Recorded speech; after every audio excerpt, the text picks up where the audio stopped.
Traffic jam असल्यामुळे प्रदूषणाची समस्या देखील गंभीर होत चाललेली आहे. आणि या दृष्टीने पुणे शहराचे जे मुख्य रस्ते आहेत, एक म्हणजे पुणे ते सोलापूर, पुणे ते कोल्हापूर, पुणे ते नाशिक आणि पुणे ते मुंबई, या सर्व मार्गांवर आता वाहतुकीचे रेकॉर्ड तुटलेले आहेत. आणि त्यामुळे या ठिकाणी जागा ॲक्विशन रोड वाइंडिंग करण्याकरता जागाही पण उपलब्ध नाही आहे. मला आठवतं ज्यावेळी मी महाराष्ट्राचा बांधकाम मंत्री होतो त्यावेळी मुंबई पुणे एक्सप्रेस हायवे ज्यावेळी बांधला गेला त्यावेळी वेस्टर्ली बायपास तयार झाला आणि त्यावेळी त्या रस्त्याने 4-5 ठिकाणी पुणे शहरात जोडणारे रस्ते देखील आम्ही MSRTCच्या माध्यमातून त्याचं काम करून घेतलं होतं. पण त्या तुलनेमध्ये आता ट्रॅफिक खूप जास्त झाला असल्यामुळे नवीन टेक्नॉलॉजीचा उपयोग करून 3 महत्त्वाच्या प्रकल्पाचा आज भूमिपूजन होत आहे.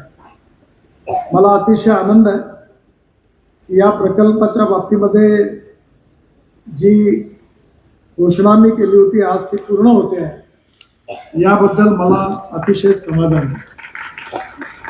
पण त्याचबरोबर विशेष रूपाने आठवण होते आहे की मी त्यावेळेचे तत्कालीन अर्थमंत्री अजितदादांना आणि देवेंद्रजींना एक विनंती केली होती की हे प्रोजेक्ट करण्याकरता मला महाराष्ट्र सरकारकडनं काही मदत पाहिजे आहे.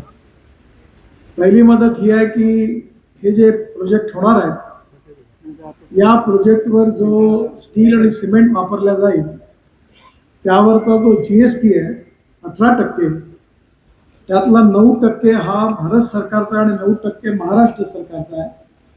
याला तुम्ही एक्झेम्प्ट करून द्या.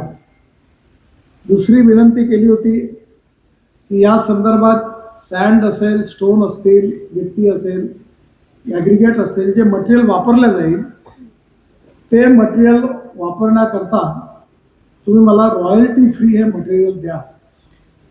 आणि जर यथाकदाचित रोडमध्ये कुठे जर काही ॲक्विशन करावं लागलं तर ती मदत करा. मला अतिशय समाधान आहे की तत्कालीन अर्थमंत्री अजितदादांनी अनेक वेळा 2-3दा मी स्वतः आलो होतो, याच्या मिटिंगा घेतल्या, त्याचं फॉलोअप केलं आणि त्यांनी आणि देवेंद्रजींनी त्या महाराष्ट्राच्या कॅबिनेटमधून त्या प्रस्तावाला मंजुरी दिली आणि त्याचमुळे आजचा हा प्रकल्प आज आपण सुरू करतो आहे.